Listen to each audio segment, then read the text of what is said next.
Hay un momento que nadie vio venir.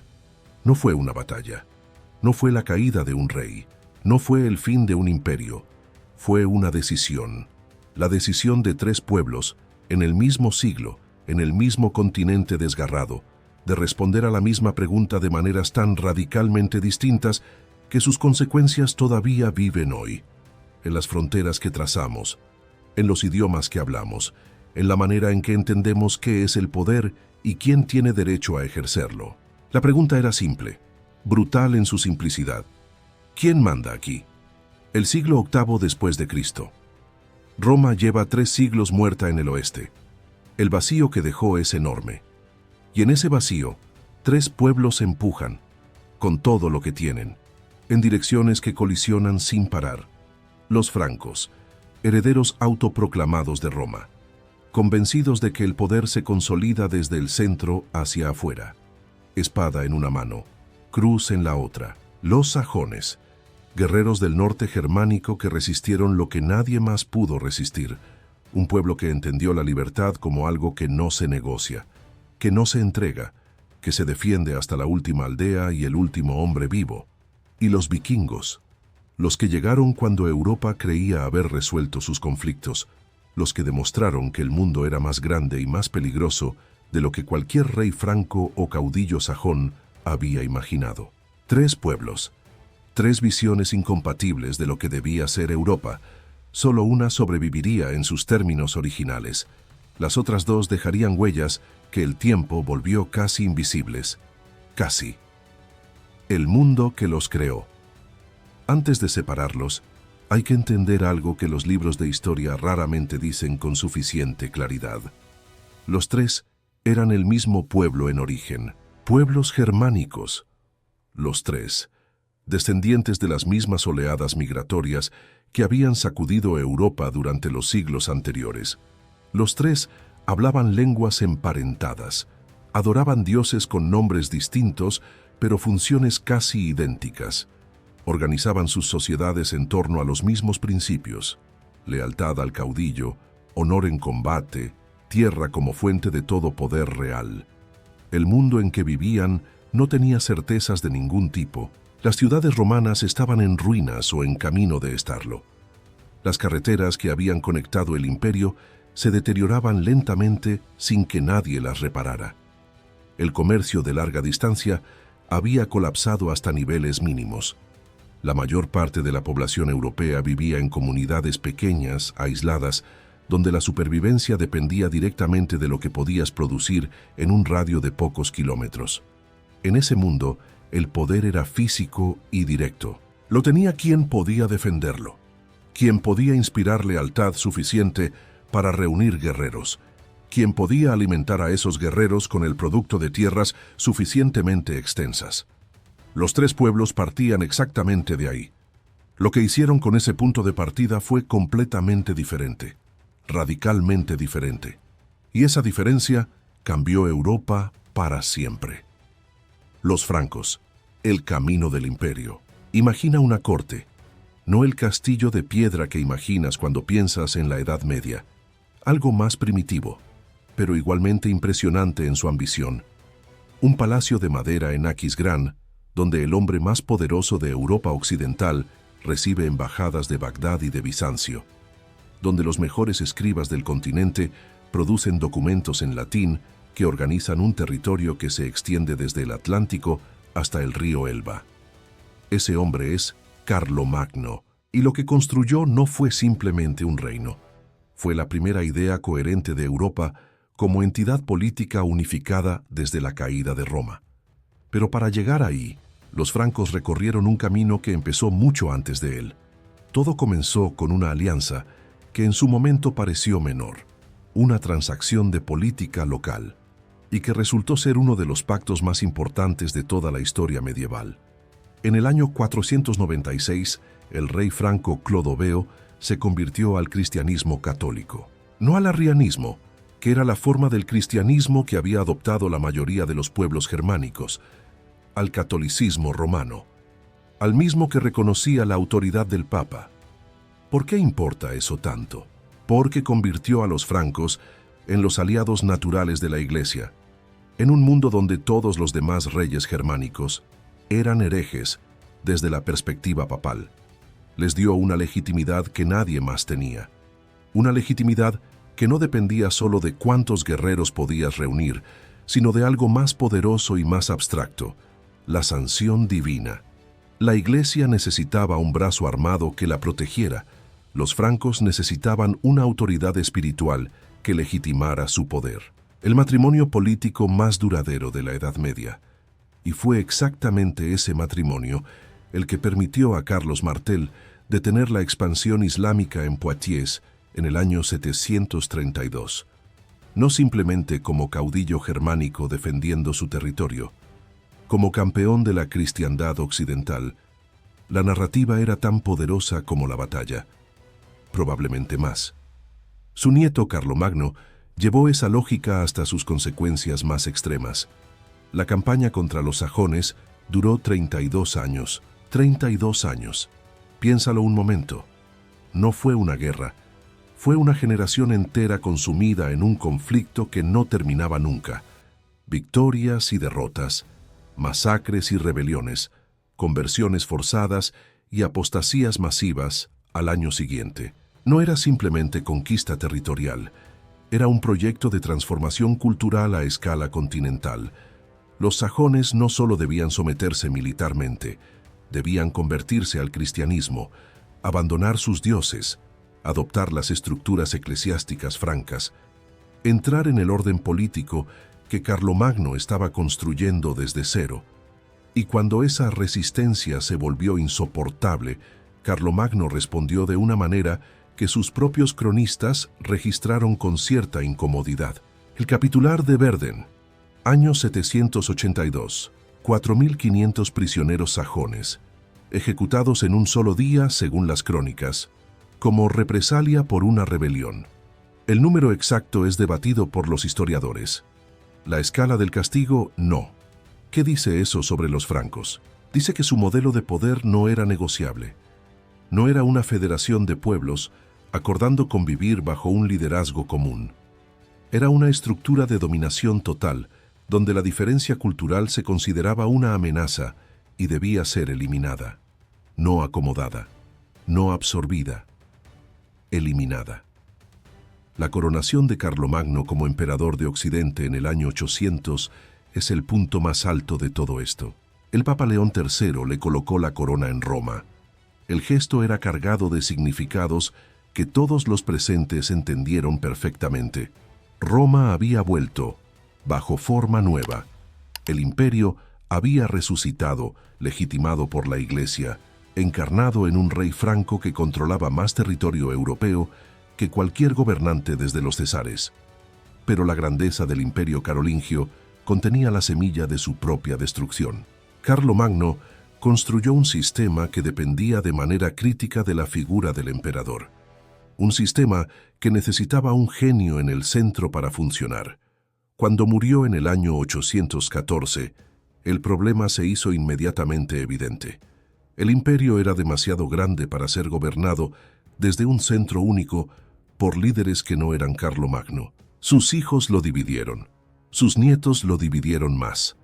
En el año 843, el Tratado de Verdún lo partió en 3 fragmentos que eventualmente se convertirían en la Francia, Alemania e Italia modernas. El camino franco funcionó de manera extraordinaria mientras tuvo un hombre extraordinario a su cabeza, y mostró su límite fundamental en el momento en que ese hombre ya no estuvo. Los sistemas que dependen de genios individuales son tan mortales como los genios que los sostienen. Ahora desplázate hacia el norte y el este. Deja la corte de Aquisgrán, deja los documentos en latín y los obispos con sus mitras doradas. Entra en un mundo diferente. Bosques densos y aldeas pequeñas, asambleas de hombres libres que discuten bajo cielos permanentemente nublados. Una sociedad que ha encontrado en la descentralización no un defecto, sino una fortaleza. Los sajones en el siglo VIII eran todo lo que los francos no eran. Sin rey único, sin capital permanente, sin alianza con ninguna iglesia que legitimara su poder más allá de sus propias comunidades. organizados en 4 grandes grupos tribales: los westfalios, los ostfalios, los angrios y los nordalbingios, cada uno con sus propios caudillos, sus propias tradiciones, su propio entendimiento de cómo debía funcionar el mundo. Lo que los unía era algo más difícil de ver que una corona o una catedral. Los unía una idea, la idea de que la libertad de un hombre libre no se cedía a ningún rey, ningún sacerdote, ningún sistema externo de autoridad que no hubiera nacido de las propias comunidades. La asamblea de hombres libres era el lugar donde se tomaban las decisiones colectivas, donde se resolvían disputas, donde se elegían caudillos para situaciones específicas, y cuando la situación terminaba, los caudillos regresaban a ser lo que eran antes, hombres entre hombres. Esa estructura horizontal, esa resistencia profunda a cualquier forma de autoridad centralizada permanente, fue simultáneamente su mayor fortaleza y su mayor debilidad frente a los francos. Widukind es el nombre que encarna todo esto. Caudillo de los sajones westfalios, líder de la resistencia más larga y costosa que Carlomagno enfrentó en toda su vida militar, un hombre sin ejércitos permanentes, sin ciudades amuralladas que defender, sin tesoros con los que competir contra la maquinaria tributaria carolingia, y sin embargo resistió durante décadas. ¿Cómo? Lo que Widukind entendió, con una claridad que sus acciones demuestran repetidamente, aunque ninguna crónica franca se lo atribuya explícitamente, era que los francos podían ganar cada batalla y seguir sin ganar la guerra. Porque la estructura sajona de poder no tenía un punto único que pudiera ser capturado o destruido. No había capital que tomar. No había rey cuya captura significara la rendición de todo un pueblo. No había institución central cuya destrucción paralizara el sistema. Cada aldea era su propio centro de resistencia. Cada caudillo local podía continuar la lucha independientemente de lo que ocurriera en cualquier otro lugar. Era, en términos que hoy entenderíamos perfectamente, una resistencia radicalmente distribuida. Pero esa misma estructura tenía un límite que la presión constante franca terminó por explotar. Sin coordinación central, era imposible sostener una estrategia coherente a largo plazo. Sin recursos concentrados, era imposible mantener ejércitos suficientemente grandes para enfrentar a los francos en campo abierto con posibilidades reales de victoria. Y sin una narrativa de legitimidad que trascendiera lo local, era difícil construir lealtad más allá de los vínculos tribales inmediatos. Los francos tenían al Papa, tenían la narrativa de la cristiandad amenazada. Tenían un marco ideológico que convertía cada batalla en algo más grande que un conflicto territorial. Los sajones tenían la libertad, y la libertad, cuando se enfrenta a un sistema imperial suficientemente organizado y suficientemente persistente, necesita más que convicción para sobrevivir. En el año 785, Widukind se rindió, se bautizó. Carlomagno fue su padrino. El gesto simbólico era perfecto en su crueldad tranquila. El líder de la resistencia sajona, el hombre que había encarnado durante años la negativa absoluta a someterse, entrando en el sistema de su enemigo a través del sacramento más importante de ese sistema. Pero algo sobrevivió que ninguna derrota militar pudo extinguir. Las estructuras legales que los sajones habían desarrollado, su entendimiento del derecho, como algo que emergía de las comunidades y no era impuesto desde arriba, influyeron profundamente en el sistema legal del Sacro Imperio Romano Germánico que se construyó sobre las ruinas carolingias. Las asambleas sajonas transformadas y adaptadas persistieron en formas que los historiadores pueden rastrear directamente hasta las tradiciones parlamentarias del norte de Europa. La resistencia sajona no salvó a los sajones como pueblo independiente, pero sembró ideas sobre la limitación del poder y la participación de los hombres libres en el gobierno, que ninguna victoria militar podía haber producido y ninguna derrota militar podía destruir completamente. Aquí hay que detenerse, porque hay una historia sobre los vikingos y Europa que casi nadie cuenta. No es la historia de los saqueos, no es la historia de los barcos en el horizonte y las aldeas en llamas. Esa historia ya la conoces. Esta es diferente, y en ciertos aspectos es mucho más perturbadora. Empieza con un río, el Sena, el año 845, primavera. Imagina ser un habitante de París en ese momento, la ciudad que encarna el proyecto carolingio de Europa cristiana y unificada. El lugar que representa todo lo que Carlomagno construyó y sus sucesores intentaban mantener. Y entonces llegan 120 barcos, 7.000 guerreros, remontando el río con una tranquilidad que en sí misma resultaba aterradora, sin prisa, como si supieran de antemano que nadie podría detenerlos. El caudillo se llama Ragnar, y lo que hace antes de entrar en París es un acto de guerra psicológica de una precisión brutal. Captura a 111 prisioneros francos, los ahorca en una isla del Sena, a la vista de los defensores de la ciudad, en el mismo día, a la misma hora, para que los que están dentro de las murallas entiendan exactamente lo que está a punto de ocurrir. París caída, saqueada, vaciada de todo lo que tenía valor, y el rey Carlos el Calvo, nieto de Carlomagno, el hombre que heredó el imperio más ambicioso de la Europa medieval, pagó 7.000 libras de plata para que los vikingos se marcharan. 7.000 libras de plata. El nieto del hombre que sometió a los sajones durante 32 años, comprando su propia seguridad a un jefe de piratas. Pero esto fue solo el comienzo, porque los vikingos volvieron. En el año 857, saquearon París de nuevo. En el año 861, otra vez. Y en el año 885, llegaron con una flota de 700 barcos y 40.000 hombres y sitiaron la ciudad durante 11 meses enteros. 11 meses. Porque revela algo sobre los vikingos que el relato del guerrero nórdico salvaje no captura. Estos hombres estudiaban sus objetivos, aprendían de cada expedición anterior, adaptaban sus tácticas. El ataque de 885 incluyó asedios con maquinaria de guerra, ingeniería de puentes flotantes y coordinación logística para una fuerza de 40.000 hombres durante casi un año. Esto no era pillaje oportunista, era guerra sistemática y sofisticada. Y hay algo más que las crónicas francas de este período revelan sin querer. Los vikingos que sitiaban París no eran un pueblo unificado con un rey y una estrategia nacional. Eran coaliciones temporales de guerreros que se juntaban bajo caudillos con suficiente reputación para reunirlos, completaban la empresa y se dispersaban. Algunos regresaban al norte, otros se quedaban, establecían campamentos permanentes en islas fluviales, en costas bien protegidas, en puntos estratégicos desde los que podían controlar el movimiento de mercancías y personas. Y ahí está la clave que transforma completamente la narrativa. Estos campamentos se convirtieron en mercados. Los vikingos que llegaron como amenaza se transformaron en intermediarios comerciales indispensables. Controlaban los ríos, controlaban las rutas, y cualquier mercader que quisiera mover bienes por esas rutas tenía que negociar con ellos.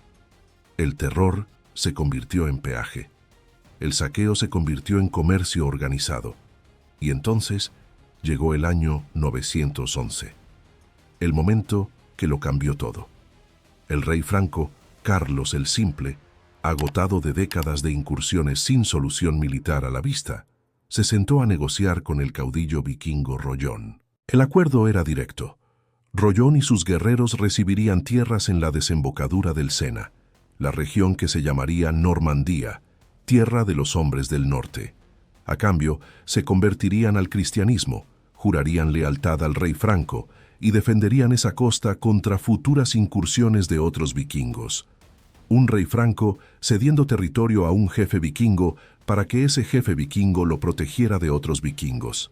La ironía era perfecta y la lógica impecable, pero lo que ocurrió después es donde la historia se vuelve verdaderamente extraordinaria. En el transcurso de 2 o 3 generaciones, los descendientes de Rollón abandonaron el nórdico antiguo, adoptaron el francés, construyeron una de las administraciones feudales más sofisticadas de Europa occidental y se prepararon para la empresa más audaz de la era.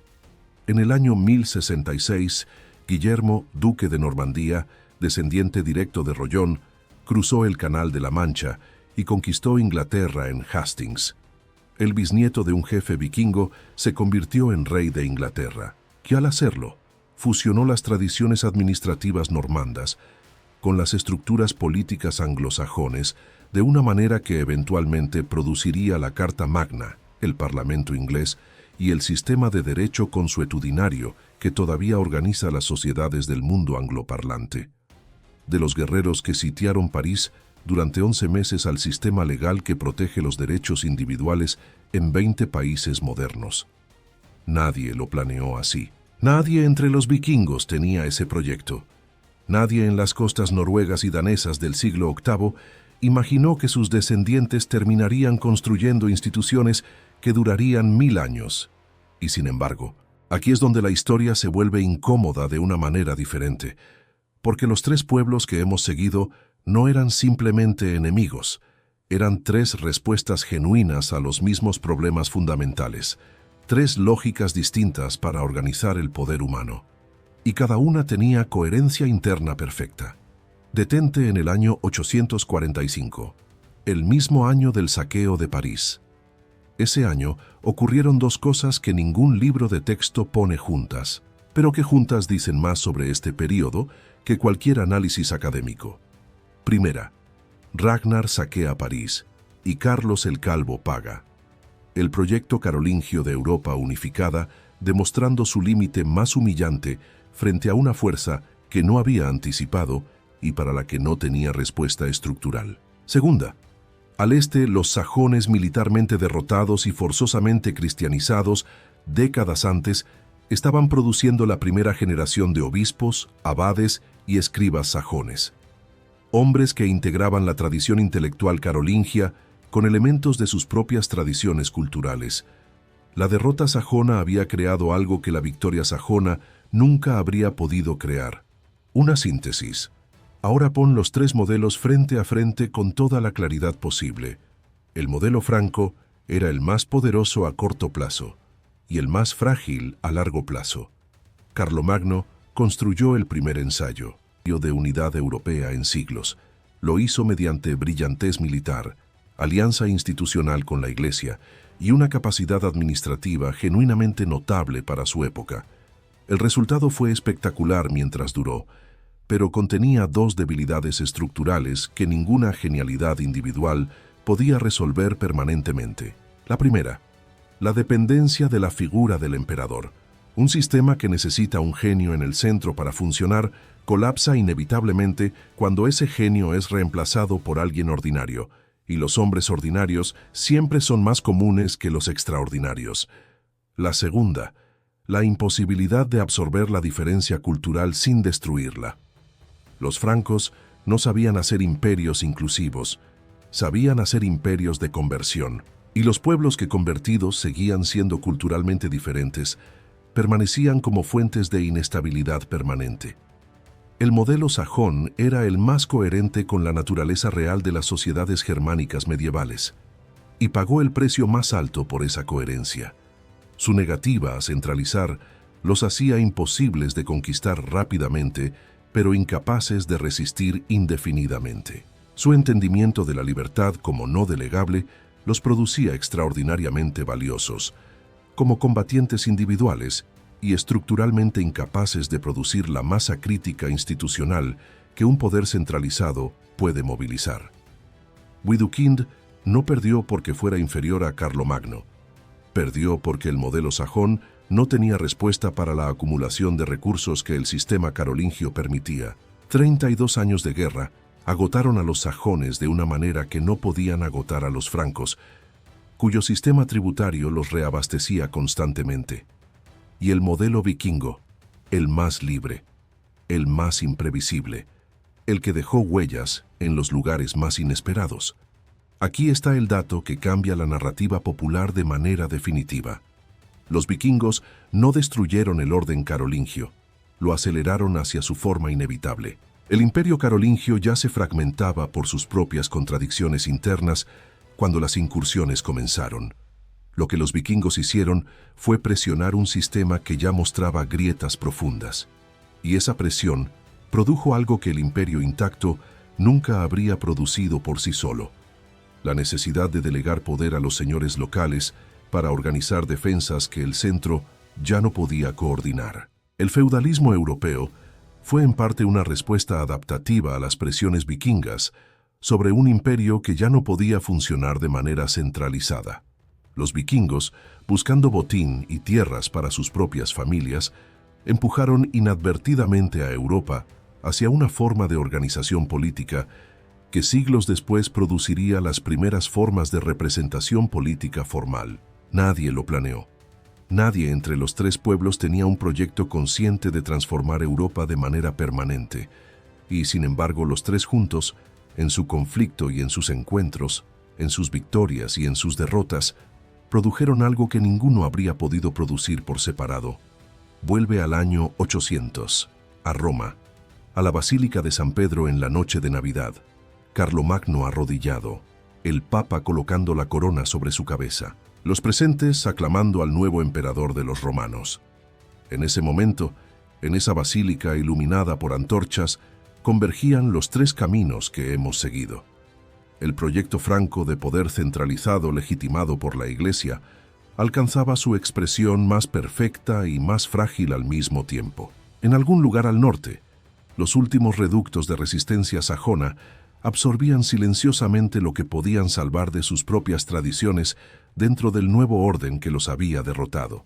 Y en los fiordos escandinavos, hombres que todavía no tenían nombre en los anales carolingios, afilaban hachas y calafateaban barcos, preparando el movimiento que en menos de una generación haría temblar ese orden hasta sus cimientos.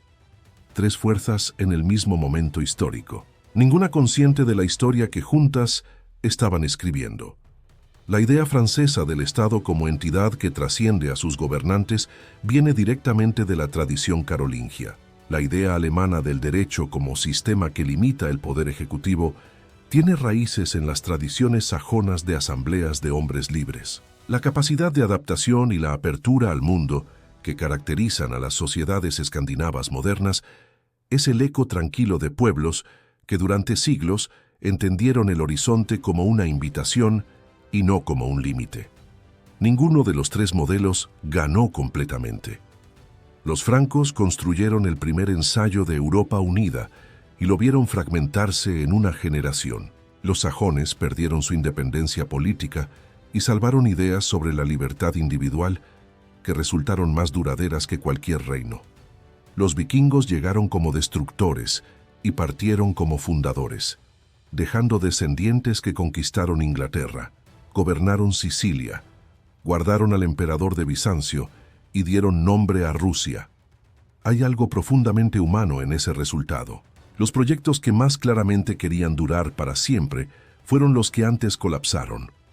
Las resistencias que parecían condenadas preservaron ideas que sobrevivieron milenios, y los que llegaron buscando saqueo construyeron, sin saberlo ni quererlo, algunas de las instituciones más duraderas de la civilización occidental.